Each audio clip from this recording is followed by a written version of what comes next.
तो भाई साहब इंडिया ने मैच जीत लिया और बहुत बहुत बधाइयाँ सभी को। तो इंडिया ने भैया मैच इंग्लैंड को 6 रन से हराया। और बात करें पूरे मैच की तो भैया धीरे धीरे हम सब पे बात करेंगे, चाहे शुभमन गिल हो, चाहे इंग्लैंड के बारे में, चाहे इंडिया के बारे में, चाहे कोचिंग स्टाफ के बारे में। तो भैया वीडियो स्टार्ट करने से पहले ज़्यादा हमारे इस चैनल को सब्सक्राइब कर देना, ज़्यादा हमारे इस वीडियो को शेयर करना, ज़्यादा लाइक कमेंट जरूर करना, ताकि हमारे लिए और हमारे इस चैनल के लिए बहुत बड़े हौसले की बात होगी, जिससे कि हमारा हौसला और ज़्यादा बढ़ेगा अगर आप सपोर्ट करोगे। तो भैया बात करते हैं मैच की। तो मैच भैया इंडिया ने इंग्लैंड को 6 रन से हरा दिया। पहले तो लग रहा था कि मैच इंग्लैंड की तरफ जाएगा, लेकिन धीरे धीरे भैया जैसे जैसे विकेटें गिरती गई, रन कम जैसे तो खैर रन बहुत फास्ट जा ही रहे थे और मुश्किल से 6 रन से खैर जीती है। और जब बात करें जेमी स्मिथ आउट हुए तो फिर थोड़ा और हौसला बढ़ा। और फिर उसके बाद वार्टन की बात आई, क्योंकि वार्टन भैया ऐसा प्लेयर है जो कि नामुमकिन सा प्लेयर है, जिसमें कुछ नहीं कह सकते। वो करने को बहुत कुछ कर सकता है, ना करने को पहली बार भी आउट भी हो सकता है, वो ऐसा प्लेयर है। और जैसे ही वो आउट हुआ, अब एक आध चौका मार के यहाँ सिंगल डबल लेके तो फिर थोड़ी बहुत उनको एहसास हुआ कि भाई कहीं ना कहीं इंडिया मैच जीत जाएगा। उसके बाद गस एटकिंसन का भैया किसी को भरोसा नहीं था, क्योंकि इंग्लैंड की टीम आपने देखा होगा कि तकरीबन इंग्लैंड की टीम में भैया सारे ऑलराउंडर हैं, ऊपर से लेकर नीचे तक। डकट भी बहुत बढ़िया वो बैटिंग करते हैं, ग्राली भी बहुत बढ़िया बैट्समैन है, हैरी ब्रूक भी बहुत बढ़िया बैट्समैन है, जो कि आपने देखा होगा पूरी इनिंग में। रूट तो खैर है ही उनकी जड़ इंग्लैंड के, वैसे ही विराट कोहली बने पड़े हैं। और बात करें भैया इनकी जेमी स्मिथ, तो जेमी स्मिथ का भैया पूरे टूर्नामेंट में सबसे ज़्यादा स्कोर है जेमी स्मिथ के पूरे सीरीज में। अगर देखा सबसे ज़्यादा रन इंग्लैंड के लिए उन्होंने बनाए, जैसे इंडिया के लिए शुभमन गिल ने रन बनाए हैं। और बात करें भैया इनके ऑलराउंडरों की, तो ऑलराउंडरों में भैया अपना इनका बॉक्स वगैरह लगा लो, लियम टॉसन तो खैर वैसे नहीं खेल रहे थे, वरना वो खेलते तो और ज़्यादा दिलचस्प हो सकता था एक किस्सा। और बात करें भैया इंडिया की तरफ से बहुत ही अच्छी बॉलिंग हुई, चाहे वो सिराज की बात है भैया, हैट्स ऑफ टू सिराज साहब, हैट्स ऑफ टू आकाशदीप साहब, हैट्स ऑफ टू क्या कहते हैं प्रसिद्ध कृष्णा साहब। आपके मेहनत का वो क्या कहते हैं कि मेहनत जैसे रंग लाती है ना इंसान की, तो मेहनत रंग लाई है भैया आपकी, जिसके कारण इंडिया इस मुकाम पर पहुंच चुका कि सीरीज को 2-2 पे ड्रा कर पाया। और आगे आगे और भी बात करेंगे। इसमें क्या था कि भैया सबसे बड़ा रोल होता है भैया कैप्टन का, कप्तानी आपकी कैसी होती है, क्योंकि जब तक आपकी कप्तानी नहीं बढ़िया होगी, आपको यही नहीं पता कि मेरी फील्डिंग लगानी कैसे है, कैसे अटैक करना है, कैसे डिफेंसिव रोल अदा करना है, तो तब तक आप मैच नहीं जीत सकते। तो बहुत बहुत बधाइयाँ भाई शुभमन गिल साहब को, जिन्होंने भी बहुत बढ़िया भैया रोल निभाया इस, जो कि पहली बार वो टूर्नामेंट पे आए, या पहली बार वो कप्तान बनाया उन्हें इंग्लैंड की सीरीज के लिए। तो भैया ये वाला एक्सपीरियंस है ना टूर्नामेंट वाला, इस टूर्नामेंट वाला आपको बहुत आगे भी काम आएगा, चाहे वो इंडिया के टूर्नामेंट में लगा लो, चाहे फॉरेन के टूर्नामेंट लगा लो, चाहे वो आप ऑस्ट्रेलिया जा रहे हो, न्यूजीलैंड जा रहे हो, साउथ अफ्रीका जा रहे हो, तो वहाँ भी बहुत बड़ा काम आएगा। क्योंकि आपने ऐसी कंडीशन में मैच जीता है जो कि आपको बिल्कुल आपके फेवर में नहीं थी, जो कि तकरीबन इंग्लैंड के फेवर में थी, जो कि आपने पूरी सीरीज में देखा होगा। क्योंकि इंग्लैंड इंडिया को इन वाली पिचों की आदत नहीं है। इंग्लैंड तो खैर जमे पले ही, इंग्लैंड वाले तो खैर जमे पले ही इन पिचों पे, तो उन्हें तो बहुत ज़्यादा एक्सपीरियंस है इंडिया वालों से भी। लेकिन बात करें बॉलिंग पिचों की, तो बॉलिंग पिचों में भैया इंग्लैंड की कुछ कुछ ऐसे पिचें हैं जो कि बहुत ज़्यादा बॉलिंग और फास्ट पिचें हैं। मतलब कुछ तो खैर स्पॉट पिचें हैं जहाँ थोड़ी बहुत बैटिंग मदद देती है, लेकिन तकरीबन पिचें आपको ऐसी मिलेंगी जहाँ सारी बॉलिंग ही बॉलरों के लिए मदद होती है, खासकर तेज गेंदबाजों के लिए, ना कि स्पिनरों के लिए, क्योंकि स्पिनर का ज़्यादातर रोल इंडिया में ज़्यादा होता है।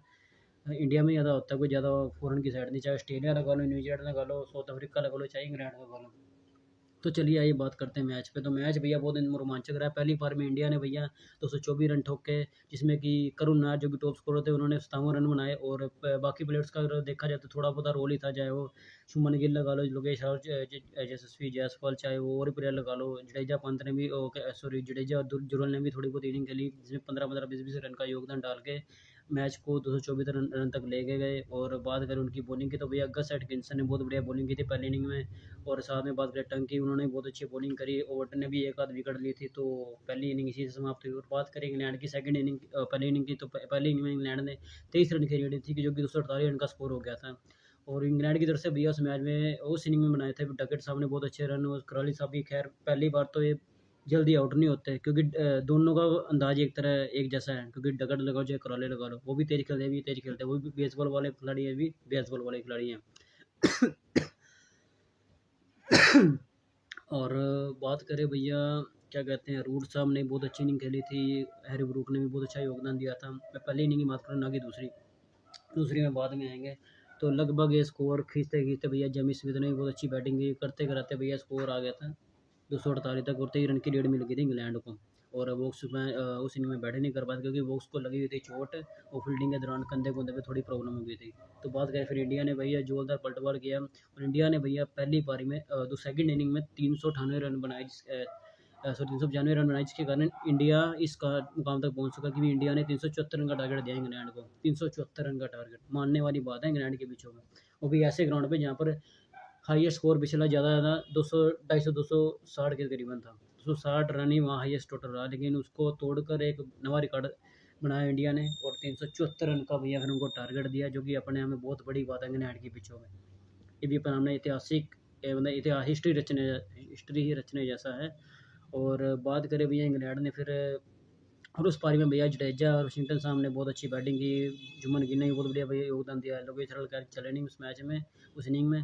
और बात करें भैया यशस्वी जायसवाल ने भी 118 रन ठोके थे, और करुण नायर साहब का भी जितना खास योगदान नहीं रहा, वो भी 15-20 रन बना के आउट हो गए, तो जल्दी ही मतलब वो पारी निपट गई थी। तो पंत साहब, जडेजा साहब, जुरल साहब, तो खैर जुरल साहब ने तो खैर ज़्यादा 20 या 25 रन बनाए थे, वो भी जल्दी आउट हो गए थे। वैसे तो विकेट कीपर से बहुत बड़ा रोल अदा करने का भैया मौका था कि भाई कहीं ना कहीं विकेट कीपर साहब हमें इस मैच में निकाल कर लेके जाएंगे, क्योंकि पंत साहब होते तो कुछ और ही अलग ही मतलब खेल दिखता है। लेकिन बात जुरल की अगर जुरल तो खैर वैसे ही इस टूर्नामेंट पहला मैच खेल रहा था, चलो कोई बात नहीं, अगर पहला मैच है तो थोड़ा बहुत भैया प्रेशर रहता ही है, क्योंकि पिछले कुछ मैचों में वो बंदा कीपिंग कर रहा था पंत की जगह। तो चलिए कोई बात नहीं, फिर भी थोड़ा बहुत ठीक ठाक प्रदर्शन रहा। और वाशिंगटन सुंदर साहब ने बहुत अच्छा रोल अदा किया, जिसके कारण इंडिया इस मुकाम तक पहुंच पाया। और नीचे के बैटर जो कि बॉलर्स थे, बुमराह, सिराज, उन्होंने थोड़ा बहुत योगदान दे के इंडिया को इस लेवल तक पहुँचा कि कहीं ना कहीं इंडिया अपना सेफ टारगेट पहुँच जाए और इंग्लैंड को हम कहीं ना कहीं रोक ले। फिर भैया उम्मीद थी कि भैया इंडिया ने इंग्लैंड को चौथे दिन ही घेर लेगा, लेकिन बात फिर उल्टी पड़ गई, क्योंकि करौली जल्दी आउट हो गए, डगट साहब फिर वही बेस बॉल पे अपना उतर आए, जो कि मैंने आपको पहले ही बताया था, क्योंकि बेस बॉल उन्होंने नहीं छोड़ना, बेस बॉल नहीं छोड़ते। डकट की बात करो, कराली की बात करो, पिछले कुछ मैचों में हमने देखा होगा कराली और डकट जब भी ओपनिंग स्टार्ट करते हैं तो भैया तेज़ ही करते हैं। पहले मैच में भी आपने देखा होगा, पहले मैच की पहली इनिंग आपने देखी होगी, पूरी तेज़ खेली, फिर सेकंड इनिंग में भी उन्होंने वैसे ही खेला, फिर दूसरे टेस्ट मैच की पहली इनिंग, फिर उसके बाद दूसरी इनिंग, फिर तीसरे मैच टेस्ट मैच की पहली इनिंग, फिर उसके बाद दूसरी, फिर चौथे टेस्ट मैच की पहली इनिंग, फिर उसके बाद दूसरी इनिंग। तो करते करते आपने देखा होगा पूरा टूर्नामेंट। और मैं खाली डकैट और इसकी बात नहीं कर रहा कराले की, रूट भी खेलते हैं भैया बेसबॉल बीच बीच में हैं, और आपके ओली पोप साहब भी खेलते हैं, आपके हैरी ब्रूक साहब भी खेलते हैं, जो कि आपने इस वाली इनिंग में देखा होगा, बहुत बढ़िया खेलना भैया ये आपका हैरी ब्रूक। इसकी बदौलत इंग्लैंड इतना बड़ा स्कोर बना पाए, पास आ पाएगा टारगेट के। अगर ये बंदा ना टिकता तो मुझे नहीं लगता कि इंग्लैंड इसके आसपास पहुंच जाता, उम्मीद भी नहीं थी कि भी यहाँ तक पहुँच पाएगा। और रूट साहब ने बहुत अच्छा योगदान दिया। और आप नॉर्मली इंग्लैंड को देखेंगे तो बेस बॉल पर ही उतरे रहती है, चाहे इनके बैट्समैन होगा, चाहे बॉलर लगा, चाहे कोई भी लगा लो, इनका खिलाड़ी तकरीबन ही बेस बॉल पे ही आधारित है भैया ये सारी टीम। और यही आपने देखा होगा जब इंग्लैंड इंडिया में आई थी तब भी बेस बॉल ही खेल रही थी, डकट लगा लो, करौली लगा लो, हर एक प्लेयर भैया इनका, ओली पॉप तक भी। तो ये बेस बॉल से भैया ये मतलब बाज नहीं आते, अब भी खेलेंगे, इसके बाद भी इन्होंने ऐसे ही खेलना, इससे पहले भी खेलते थे और अब भी ये खेल ही रहे। और बात करें, चलिए इंडिया बेसबॉल पे नहीं उतर पाई, लेकिन मैं चाहता था कि कोई ना कोई खिलाड़ी बेसबॉल पे आए, थोड़ा अपना आपको दिखाए कि वाकई में हम भी बहुत कुछ हैं, हम भी ऐसा काम कर सकते हैं जो कि आप कर सकते हैं। बाकी चलिए अंत भला तो सब भला, वो कहते हैं ना कि चलो अंत में जीत इंडिया की हुई है हर हाल में। चलो बहुत शुक्र है कि कहीं ना कहीं यार इंडिया का हौसला डाउन नहीं हुआ, नहीं तो बहुत बड़ी प्रॉब्लम हो सकती थी, क्योंकि इस यहाँ से सीरीज भी जाती, मैच भी जाता, बात सुनिए, सीरीज भी जाती, मैच भी जाता, WTC की रैंकिंग भी जाती, और ICC जो रैंकिंग है टेस्ट मैच में हमारी चौथी है, उससे भी वो नीचे आ जाते, क्योंकि लगते तकरीबन हम हार ही रहते हैं, जीत नहीं पा रहे थे, क्योंकि हमारा ग्राफ बिल्कुल डाउन जा रहा था। लेकिन इस चीज़ से थोड़ा बहुत हौसला हो जाता है कि चल कहीं ना कहीं WTC में कहीं ना कहीं आप स्टैंड कर रहे हैं तीसरे चौथे प्लेस पे, और कहीं न कहीं आप ICC रैंकिंग में भी कहीं न कहीं आप उछाल खा लेंगे, क्योंकि अभी तक इंडिया की रैंकिंग जो ICC रैंकिंग है नॉर्मल देखा जाए तो टीमों में अभी तीसरे चौथे नंबर पे है, मेरे हिसाब से चौथे नंबर पे हुई, क्योंकि पहले पे ऑस्ट्रेलिया, दूसरे पे शायद साउथ अफ्रीका है, तीसरे पे इंग्लैंड है, फिर चौथे पे इंडिया है। उसके बाद बाकी पता नहीं कौन कौन सी टीमें मैंने देखा नहीं, टॉप मैंने 4-5 ही देखी थी। और बाकी मैं यही चाहूँगा कि इंडिया भैया बहुत अच्छा प्रदर्शन करें आने वाले मैचेस में, चाहे वैसे तो अब टेस्ट मैच वैसे देखा जाए बहुत लेट मुझे लग रहा है, क्योंकि 3-4 महीने तक तो इंडिया लगभग वनडे T20 में शिफ्ट कर लेगा अपने आप को। वनडे T20 टूर्नामेंट होंगे, चाहे एशिया कप लगा लो, चाहे वनडे टूर्नामेंट, चाहे किसी भी मुल्क देश के साथ लगा लो, चाहे वो इंडिया आए या इंडिया कहीं भी जाए, तो टेस्ट मैच तो लगभग अब 3-4 महीने बाद ही होंगे। बाकी चलो छोड़िए पहले टेस्ट मैच को भी, लेकिन इस वाले मैच पे हम भैया बात करने वाले थे, तो भैया शुभमन गिल की कप्तानी पे हम बात करते हैं। शुभमन गिल भाई साहब ने बहुत अच्छी कप्तानी करी, चाहे वो पहला मैच लगाइए, दूसरा लगाइए, तीसरा, दूसरे मैच में तो खैर इंडिया जीत गई थी। पहले मैच में थोड़ी बहुत ही भैया जैसे न्यू प्लेयर होता है तो कई बार थोड़ी बहुत यार असमंजस में रहता है, तो चलो कोई बात नहीं, पहली वाली बार कप्तान है, वो भी विदेशों में थोड़ी बहुत ही परेशानी, थोड़ी बहुत ही दिक्कतें आ जाती है, वो तो हम मानते हैं, लेकिन फिर भी इंडिया ने ऐसा परफॉर्मेंस किया है कि जो कि हम सोच भी नहीं सकते, उससे ही बिल्कुल अलग परफॉर्मेंस दी है। दो से किसी देश में जाके भैया सीरीज ड्रा करनी है, 2 मैच कम से कम जीतने हैं, और सामने वाली टीम को भैया जीतने ना देना तो बहुत बड़ी बात है अपने आप में, क्योंकि जीत ना उन्हें मिली ना हमें मिली, ठीक है ना, ना उन्हें मिली ना हमें मिली, सीरीज ड्रा हो चुकी है। अगर ये मैच हम हार जाए तो नॉर्मल सी बात हम हार ही जाते हैं, सीरीज भी जाती है और रैंकिंग वगैरह भी जो मैंने आपको बताया। और बात करें भैया इस मैच में, तो भाई इस मैच का जो भैया क्या कहते हैं कि अपना मैन ऑफ द जो मैन ऑफ द मैच रहा भैया मोहम्मद सिराज साहब रहे। और बात करें सॉरी हैरी ब्रूक रहा, वैसे मोहम्मद सिराज को देना चाहिए था, हैरी ब्रूक रहा। और बात करें भैया इस match player of the series भैया शुभमन गिल भाई साहब को मिला, क्योंकि पूरे टूर्नामेंट में इससे ज़्यादा रन किसी के नहीं बने हैं। इंडिया की बात कर लें, इंग्लैंड की बात करें, दोनों को मिला के मैं बात कर रहा हूँ, तो किसी के इतने रन नहीं बने।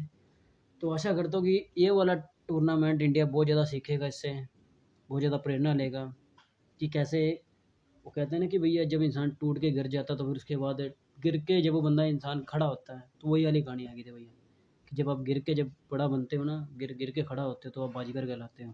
हारने वाले को, हार के जीतने वाले को भैया बाजीगर बोलते हैं। तो वही बात हुई, वही सेम हुआ, गिरते पड़ते कहीं ना कहीं आपको ये मंजिल मिल ही गई और आप जीत गए। और बल्कि हालांकि पूरी पूरी उम्मीद थी कि इंडिया मैच नहीं जीतेगा भाई, पूरी पूरी उम्मीद थी भैया हमने, तो मैं क्या कहूँ आपसे यार।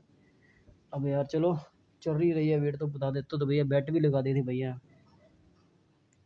मैंने नहीं लगाई, फ्रेंड ने, कि मैंने तो कहा था कि भैया यार तू ऐसा कर इंडिया भी लगा ले, कह रहा नहीं नहीं भैया इंग्लैंड जीतेगी। मैं देख ले, इतनी बेकार टीम नहीं है हमारी, ये वो टीम है जो मतलब अनपरफेक्ट, मतलब कुछ कह नहीं सकते हैं, कुछ भी हो सकता है, होनी को नहोनी करने वाली टीम है, जहाँ नहीं भी होगा फिर भी ये काम कर देगी। और वही बात होगी, इंडिया ये मैच जीत गया।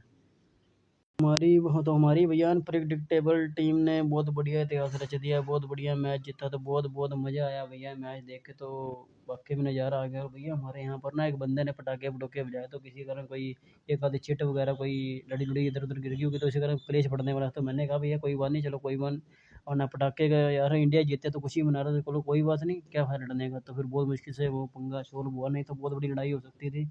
तो मसा मसा वो केस सोल्व करवाया, कम से कम मान के चलो 2-3 घंटे ऐसा हम बाहर ही खड़े रहे। कल की बात कर रहा हूँ मैं, शाम की, अभी तकरीबन 4 के बजे, 4 साढ़े 4 के आसपास ही मैच जीत गई थी इंडिया, तो 5 1 बजे की है शायद बात है।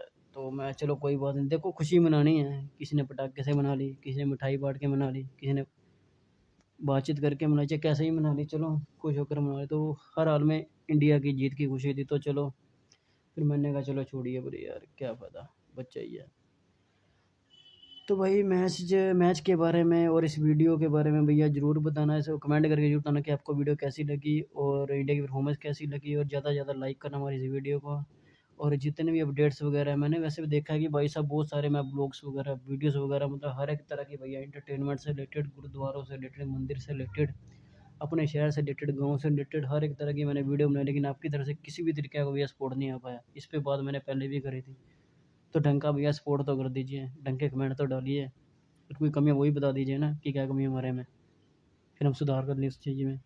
तो ज़्यादातर भैया लाइक तो कर ही सकते हैं, लाइक करने में क्या जा रहा है, सब्सक्राइब करने में क्या जा रहा है, सपोर्ट करने में क्या, जब तक आप ही नहीं सपोर्ट करोगे तो कौन करेगा, कोई बाहर वाला बंदा तो करेगा नहीं। तो भाई कैसे बात बनेगी यार, आप बताओ यार। आज मैं चलो इसी बात पे मैं क्या, चलो इंडिया टीम की बात करते करते भी बात कर लेते हैं, तो कैसे बात बनेगी। तो जी भैया ज़्यादा ज़्यादा शेयर करना हमारे इस वीडियो को, ज़्यादा ज़्यादा सब्सक्राइब करना हमारे इस चैनल को, और ऐसी ऐसी वीडियो मैं आपके लिए और भी ज़्यादा लेकर आया करूँगा। और हेड्स ऑफ टू भैया शुभमन गिल भाई साहब, आखिर मैं यही कहूँगा, हेड्स ऑफ टू भैया आकाशदीप भाई साहब। सो हेड्स ऑफ टू अर्शदीप, तो खैर मैच खेले नहीं, लेकिन फिर भी चलो साथी है टीम इंडिया का, साथ गए तो उनको भी हेड्स ऑफ टू। और वैसे तो बेचारे का एक भी मैच खेल नहीं पाया, मैं चाहता था कि एक ना एक मैच तो भैया खिलाए उसे टीम। तो बाकी चलो कोई बात नहीं, वो तो स्पोर्ट्स स्टाफ के ऊपर था कि किसी बंदे को कौन किसकी जगह फिट बैठता, कि उसी बंदे को फिर वो खिलाया जाता है कि कौन सा खिलाड़ी किसकी जगह फिट या सही रहता है।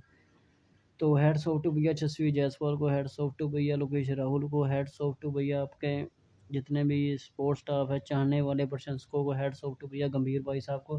तो गंभीर भाई साहब ने बहुत अच्छा रोल निभाया भैया इस मैच में नहीं, इस सीरीज़ की बात करें तो बहुत अच्छी कोचिंग की है। बात करें भैया मोर्नी मोरकल साहब को, तो उन्होंने बहुत अच्छी एक तरह से कोचिंग मैनुअल बताया कि वाकई में हमें कौन सी लाइन लेंथ पे, और बहुत अच्छा उन्होंने काम किया आकाशदीप के साथ।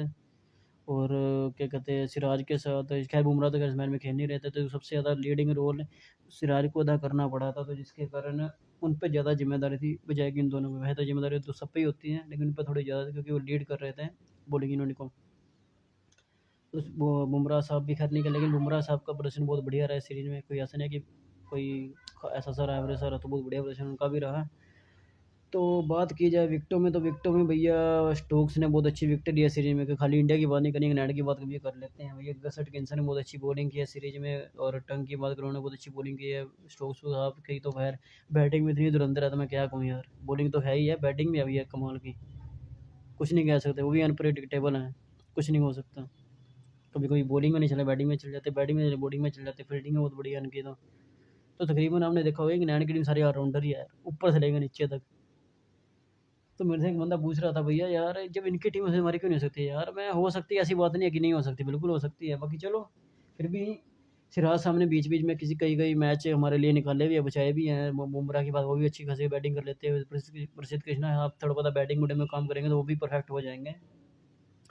तो बाकी भैया तो बहुत बढ़िया मैच रहा भैया, बहुत मज़ा आया भैया मैच देख के, बाकी आनंद आ जाता है बाकी ऐसे ऐसे मैच देख के ना भैया। हैट्स ऑफ टू भैया टीम इंडिया, हैट्स ऑफ है, हैट्स ऑफ। और एक बार नहीं करूँगा, 1000 बार करूँगा कि इंडिया ने मतलब हार के जीतने वाला जो बाजीगर वाला होता है ना, हार के जीतने वाली जो कहावत होती है, वो सच साबित कर दी, वाकई में सच साबित हो चुकी है।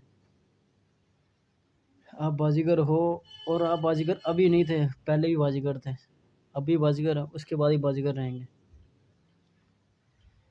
तो भाई नज़ारा आ गया बाकी इस मैच को देख के। तो भैया ज़्यादा से ज़्यादा शेयर करना हमारे इस वीडियो को, ज़्यादा से ज़्यादा सपोर्ट करना हमारे इस चैनल को, जो कि मैं दोबारा फिर मैं आपको बता देता हूँ, ज़्यादा से ज़्यादा भैया, क्योंकि जब तक आप सपोर्ट नहीं करोगे तो मज़ा नहीं आ पाएगा यार।